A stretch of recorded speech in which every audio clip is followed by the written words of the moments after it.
The classroom was humming with quiet chatter, papers rustling, pens scribbling. But all Ava could hear was her own heartbeat, fast, shaky, and too loud in her ears. It was her third week in a new school, and she still felt invisible. She liked it that way. Being invisible meant staying safe. But safety is fragile, and silence doesn't always protect you. It started as whispers. Snickering behind her back. A shoe tripping her in the hallway. A water bottle accidentally spilled on her desk.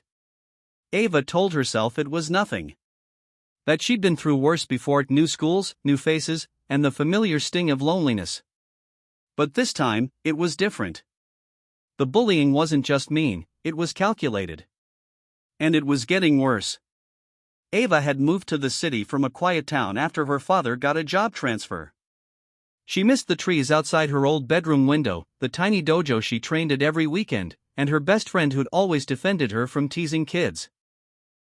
Here, in the noisy hallways of Millbrook High, she was just the weird new girl, quiet, anxious, always wearing long sleeves, even in summer. The worst of the bullying came from three girls in her homeroom: Chelsea, Brielle, and Zoe. They ruled the classroom like it was their kingdom, feeding off attention and fear. Chelsea, their ringleader, was ruthless with a perfect smile that masked venomous cruelty. They laughed at Ava's thrift store backpack. Mocked her accent. Once, Chelsea took a photo of Ava zoning out in class and edited devil horns on it, sending it to the entire grade group chat. Still, Ava said nothing. Her silence was her shield.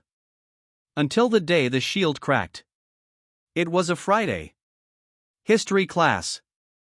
Everyone was bent over their notebooks, copying notes. Ava was sitting near the back as usual, her head low. She didn't notice the three girls slipping behind her until it was too late.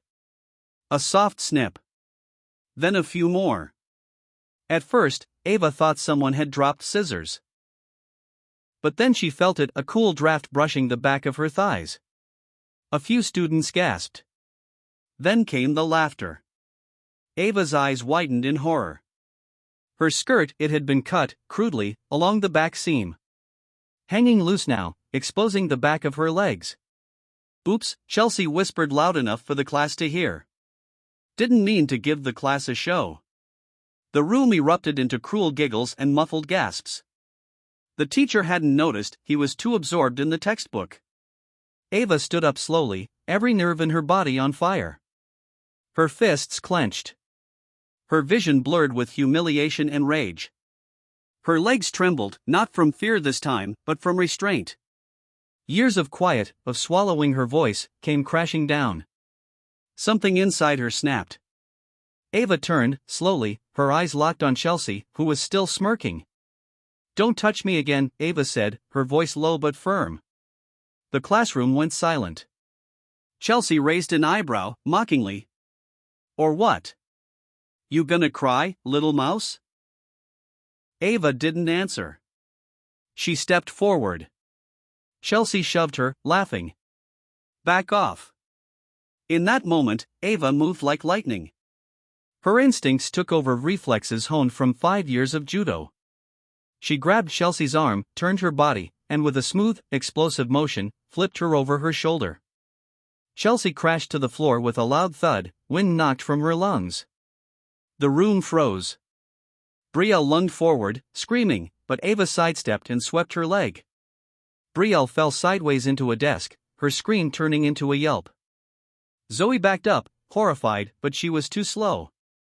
Ava caught her wrist in a classic arm lock and gently, but firmly, pushed her to the ground. 3 girls, once so untouchable, now lying humiliated at her feet. The silence was deafening. Then the teacher turned around, eyes wide in disbelief. "Ava! What on earth?" But Ava didn't flinch.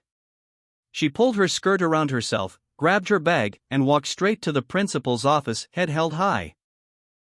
By lunch, the video was everywhere. Someone had recorded the entire thing. "Shy girl judo slams Chelsea," the caption read. It had over 300 shares by the end of the day. Students who never noticed Ava before suddenly looked at her differently. The principal suspended Chelsea, Brielle, and Zoe for bullying and harassment. Ava was cleared of any wrongdoing after multiple students vouched for her. The school counselor even praised her courage in standing up for herself. But Ava didn't feel like a hero. Not yet.